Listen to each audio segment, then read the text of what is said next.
ছেড়ে দিছি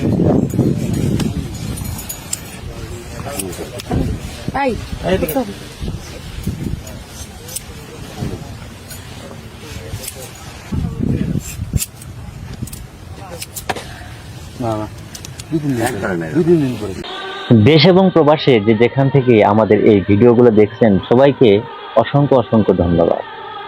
প্রিয় বন্ধুরা, আজকে যে ভিডিও নিয়ে কথা বলবো সেই ভিডিওটি হচ্ছে, ভিডিওর শুরুতে ছোট্ট একটি ইন্ট্রো দেখেছেন, এই ইন্ট্রোটা নিয়ে কথা বলবো। বন্ধুরা, যে ভিডিও আপনাদেরকে দেখাতে যাচ্ছি, আমি আশা করছি এই ভিডিওটা যদি কোনো যুবক এবং কোনো নারী দেখেন, তাহলে আমাদের দেশে যে পরকীয়া বা যে ধরনের ঘটনাগুলো ঘটছে, আমি আশা করছি এই ভিডিওটা দেখলে তারা শুধরে যাবে। বন্ধুরা, আমি শুরুতে বেশি কথা বলবো না, আমরা আগে এই পুরো ভিডিওটি আগে দেখব, তারপরে এই ভিডিওর প্রসঙ্গে আমরা কথা বলবো। তো চলুন আমরা আগে এই ভিডিওটা একটু দেখে আসি, তারপরে আমরা ভিডিওর প্রসঙ্গে কথা বলবো। চলুন।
अरे किरे भाई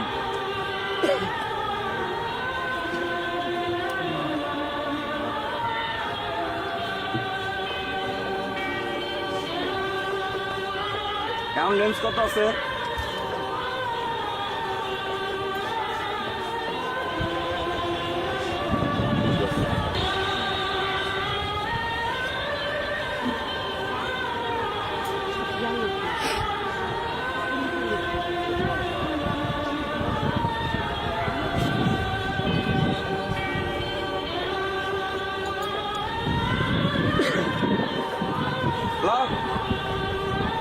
চলে অনেক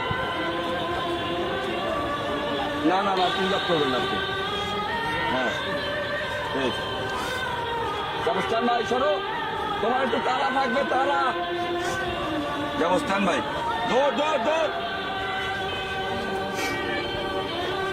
প্রিয় বন্ধুরা, ভিডিওটি দেখলেন যে এত সুন্দর একটা ফুটফুটে মেয়ে সে কি কাজ করে বসেছে। তো আমি আশা করছি যে আমার দেশে যদি এই আইনটা চালু থাকে, তাহলে হয়তো মেয়ে এবং ছেলে উভয় পক্ষ থেকে একটু শুধরে যাবে। যে এই ধরনের কার্যকলাপে যদি কেউ ঢুকে যায় এবং করে বসে, যদি করে, তাহলে তারও পরিণতি এরকমই হতে পারে। আমি আশা রাখছি যে এই ভিডিওটা যারা যারা দেখবে, দেখার পরে তাদের ভিতরে হলে একটু নাড়া দেবে। তো প্রিয় বন্ধুরা, যদি ভিডিওটি ভালো লেগে থাকে, তাহলে এই ভিডিওটি বেশি বেশি শেয়ার দিয়ে আপনার বন্ধু বান্ধব এবং তার আত্মীয় স্বজনের কাছে পৌঁছান, যাতে এই ভিডিওটি দেখার পরে আশেপাশের মানুষ যেন শুধরে যায়। তো আমি এই ভিডিওর বিষয়ে আর বেশি কথা বাড়াবো না, কথা না বাড়িয়ে আমি আমার ভিডিওটি এখানেই শেষ করে দিব। তার আগে আরো একটি কথা, যে যদি আপনি আমার চ্যানেলে নতুন হয়ে থাকেন, তাহলে আমাদের চ্যানেলটা সাবস্ক্রাইব করে আমাদের সাথে থাকবেন আবার নতুন কোনো ভিডিও পাওয়ার জন্য। তো বন্ধুরা, আশেপাশে ঘটে যাওয়া যে ঘটনাগুলি ঘটে, আমরা সেই ঘটনা নিয়েই এই চ্যানেলে ভিডিও আপলোড করে থাকি। আপনার এলাকায় এই ধরনের যদি কোনো ভিডিও বা এই ধরনের যদি কোনো কার্যকলাপ হয়ে থাকে, তাহলে আমাদের সাথে যোগাযোগ করুন এবং আমাদের চ্যানেলটি ভিজিট করুন, আমাদের নক দিন। আজ এ পর্যন্তই। ভালো থাকবেন, সুস্থ থাকবেন। দেখা হবে আবার নতুন কোনো ভিডিওতে। সে পর্যন্ত ভালো থাকবেন। আল্লাহ হাফেজ।